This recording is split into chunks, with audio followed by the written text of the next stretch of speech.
It's a decop. Guess I got a short story time for you. Let's see. I guess this would be the one where I came to work one day, and it was one of my calls that I had to answer. There was a guy that was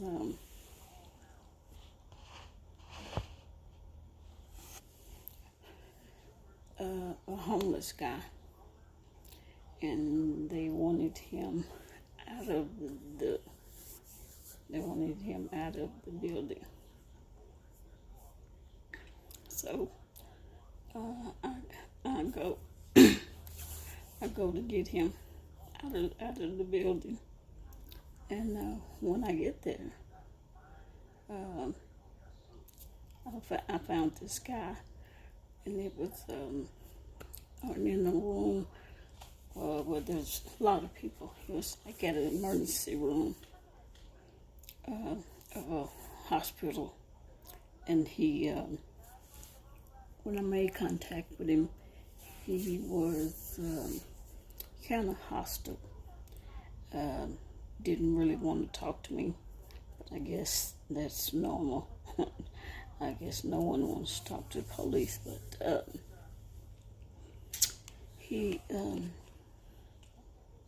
I kept trying to talk to him, and I noticed that he wasn't complying. Well, before I finish the story, let me go back. There's a point in this story. Now, I was a rookie, a really way behind the ears rookie. Okay, so being that I was rookie, I think it was I'm not exactly sure when I had this conversation with my lieutenant, but I was in the police academy at this time, and I was talking to my lieutenant, and I know it's the same lieutenant that I had told y'all about when I had the fight with the guy. And it was the lieutenant that had said to me after I had fought this guy for so long, and she stood over me and said, "What kind of police officer are you?" Because I was down. I had been fighting with the guy by myself. Well, it's this same lieutenant. She had asked me, she said, she called me by my name. She said, "Have you ever been called out of your name?" And I was like, she said, "If you have to think about it that long, then you haven't." She said, "Did you grow up with, was it mostly black, mostly whites, or, even number of black and whites?" And I said, "About half black and half whites, or mostly whites, something like that." And she was like, "Okay." She said, "I can tell." She's like, "And so you haven't ever been called the N-word?" She didn't say the N-word. She said it out, but I'm not going to say it on here because I know YouTube is tripping. And I said, when she asked me that, I was like, "No, I've never been called that." She said, She said, "You must live the sheltered life." And I said, "Yeah, I guess so." She said, "Well, I guess you have, because if you have never been called that, and you've gone to a school that was mostly white."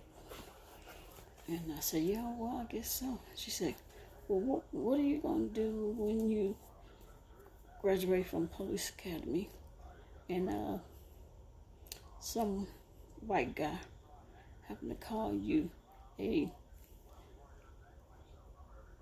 N word, B word together.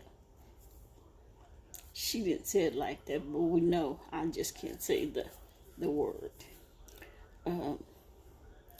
And she said that, I kind of was like looking up at the sky, and I'm thinking, huh? She said, yeah. I said, I don't know. She said, well, you better start knowing. She said, because, she said, I've been called every name there is to be called. And they ain't nice words. And I sit there, and I was like a little kid looking around, going like, wow. She said, so what you gonna do? What you gonna say? How you gonna act? How you gonna react? And I said, I don't know. She said, okay. She said, well, you got for the rest of the police academy to think about it, to know how you going to react. Just cause, believe me, you're going to be called out your name, and it won't be nice. And you can't beat up somebody for calling you your racist name, for calling you the B word or the N word or the N and the B word together. So I'm just looking like, wow. And she's like, so you better get it in your mind. And she said, I have been called it all. And I'm thinking, so we ended the conversation, and that was the end of that. Now, when I answered that call that I was telling y'all about before this was 2 weeks later, and I had graduated out of the police academy. Okay, so we're going back to this call. Well, I go try to talk to the guy, and I asked him for his identification. And he says to me, I don't talk to the N word, the B word, together as one word. And I kind of like shook my head like as if a brick hit me in my head. I just went, and I'm thinking, what the hell? And I thought about what my lieutenant had said to me 2 weeks before that. I said, this can't be happening. And I said, what did you say? He said it again. Well, I'm in a room full of people. And all these people heard what he said. And because there were some black guys in that room, plenty of black guys, they wouldn't happen it. So that gave me a little time to think about what I should do, what I shouldn't do, what I needed to think before I do something, what I should say, what I should think about that should come out of my mouth or not come out of my mouth. And so these guys were standing up and was about to whoop his behind for disrespecting me. And I just told him, that's okay. Hold up. I'm good. Thanks. I appreciate you. I appreciate you. And I said, now, I said, I need to see your identification.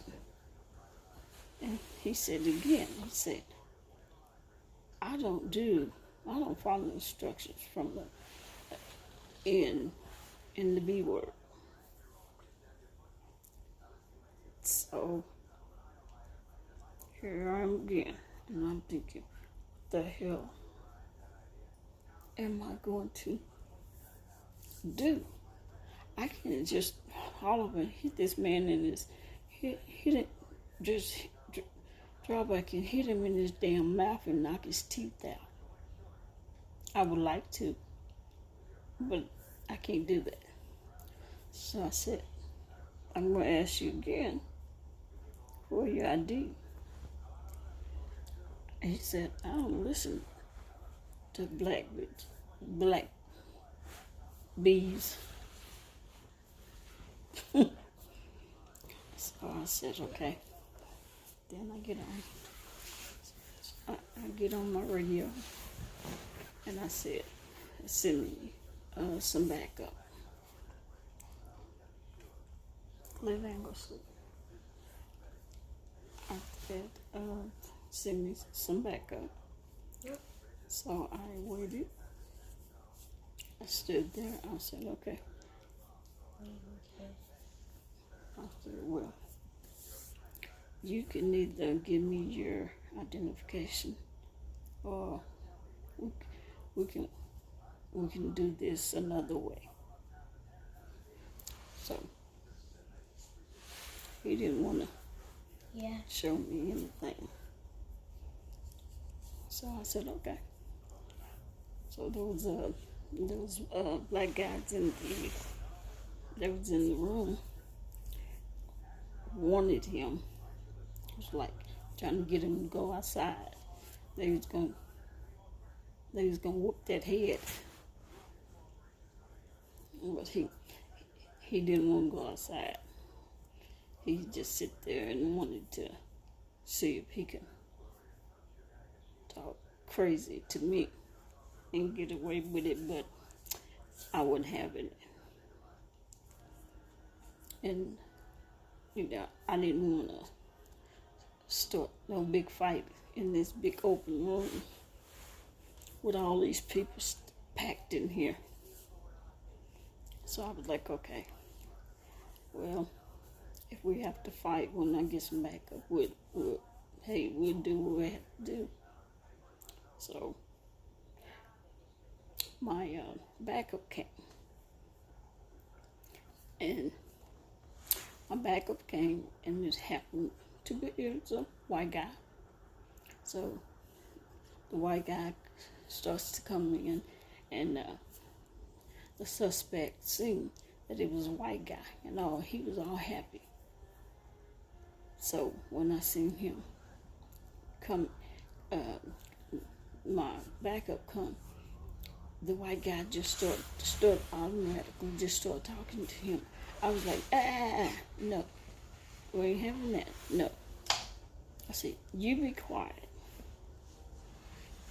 And so I told my backup that the guy was refusing to give me his ID, and that he was refusing to give it to a black. And I showed him what he said. So then my backup stood there, and I said, okay, and now I'm going to ask you again to give me your ID. And he said, and I told you I don't talk to BBs. Oh no, NBs and BBs. And my partner, the backup, looked at him and he said, what did you say? And he said, oh, I'm going to tell me I'll talk to you. And he said, give me your identification. So he pulls out, and he throws out, he was all happy. he throws out his prison offenders card. He was proud to throw that card out to show, I guess, to show me that he was an offender, as he was proud of that. And so he would just start talking to the backup, and I shut it down. I said, no. I took the offender's card, his card, and I told my partner, I said, come here. And I pulled him to the side, and I said, look, I said, don't you ever do that. Don't you ever do that again. I said, what did I call you as? He said, back up. I said, that's right. I called you to back me up. You do not come in and take over my call. And so he got pissed, but I didn't care. I said, I don't care. I called you in case we needed to fight this guy, in case we needed to drag this guy out by his feet, toes, or whatever had to be done. I didn't call you in here so it could give him what he wanted, which was to be able to talk to a white guy. So do not go in there and disrespect me. Okay? And so he got pissed off, and I really didn't care. And so we go back in. And so I told the guy, I said, you need to get up, stand on your feet, and you're finna leave. I'm not going anywhere. I said, no, you going. Now, you can go either two ways. You can go the easy way, or you can go the hard way. And I'm all about going the hard way, because I like getting exercise. And the guy looked at me like, what the hell? I said, so it's your choice. I said, if you go the hard way, you may not be walking out. And this guy chose to, all because I was black, he chose the hard way. So what did we do? We grabbed his ass. We grabbed it any way we could grab him. Drug him out of that room, out of that area, drug him all the way to the front door. And when we got him outside, I gave him a little dessert. And then I pushed him on out. He didn't like the dessert, but I did.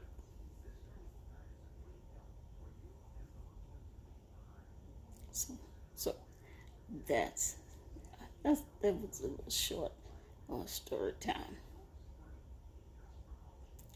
But I thought I'd go ahead and give that to y'all while I think of another one for another day. Okay? Well, I will see y'all next story time. All right? Talk to y'all later. Peace.